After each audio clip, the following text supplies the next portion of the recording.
রাজনৈতিক পদক্ষেপ নেওয়ার বিষয়ে ইউরোপীয় ইউনিয়নের ৩ দেশকে কড়া হুঁশিয়ারি দিলেন দেশটির আণবিক শক্তি সংস্থার প্রধান মোহাম্মদ এসলামি। তিনি বলেছেন, ইরানের বিরুদ্ধে কোনো প্রস্তাব পাশ করা হলে তাৎক্ষণিকভাবে পাল্টা ব্যবস্থা নেওয়ার অধিকার ইরানের আছে। আল আরাবিয়া নিউজের এক প্রতিবেদনে এটি জানানো হয়।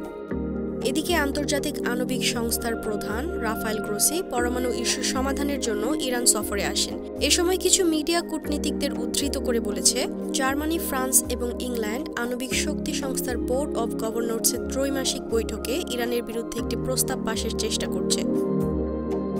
ইরানি গণমাধ্যম থেকে জানা যায়, সফরকালে ইরানের কর্মকর্তারা এনপিটির কাঠামোর মধ্যে আণবিক শক্তি সংস্থাকে সম্পূর্ণ সহযোগিতা করার জন্য এবং যে কোনো রাজনৈতিক চাপের বিরুদ্ধে ব্যবস্থা নেওয়ার ব্যাপারে তেহরানের প্রস্তুতির কথা ঘোষণা করেছে রাফায়েল।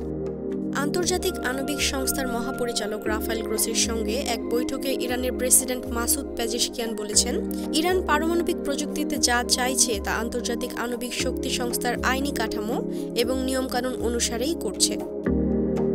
ইরানের প্রেসিডেন্ট বলেন, তেহরান বারবার শান্তিপূর্ণ পারমাণবিক কর্মসূচি সম্পর্কে সন্দেহ দূর করার জন্য আন্তর্জাতিক সংস্থার যে কোনো সহযোগিতা করতে প্রস্তুত। যদিও আজ বিশ্ব বিশ্বাস করেছে যে ইসলামী ইরান বিশ্বের শান্তি ও নিরাপত্তা চায়।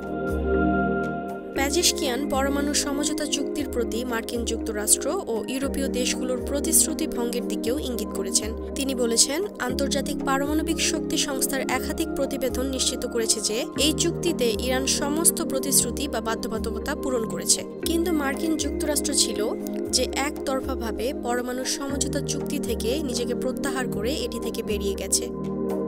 বৈঠকে আন্তর্জাতিক আণবিক শক্তি সংস্থার মহাপরিচালক পেজেশকিয়ান সরকারের শান্তি ও ঐকমত্য ভিত্তিক দৃষ্টিভঙ্গির প্রশংসা করেন এবং পরমাণু শক্তি সংস্থা ও মন্ত্রণালয়ের কর্মকর্তাদের আন্তরিক সহযোগিতার প্রশংসা করেন। এছাড়া আন্তর্জাতিক আণবিক শক্তি সংস্থার সঙ্গে ইরানের পরমাণু সংস্থার সুসম্পর্ক থাকা নিয়েও কথা বলেছেন।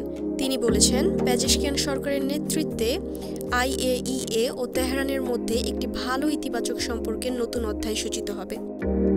Nusrat gym, news desk, hello Bangla.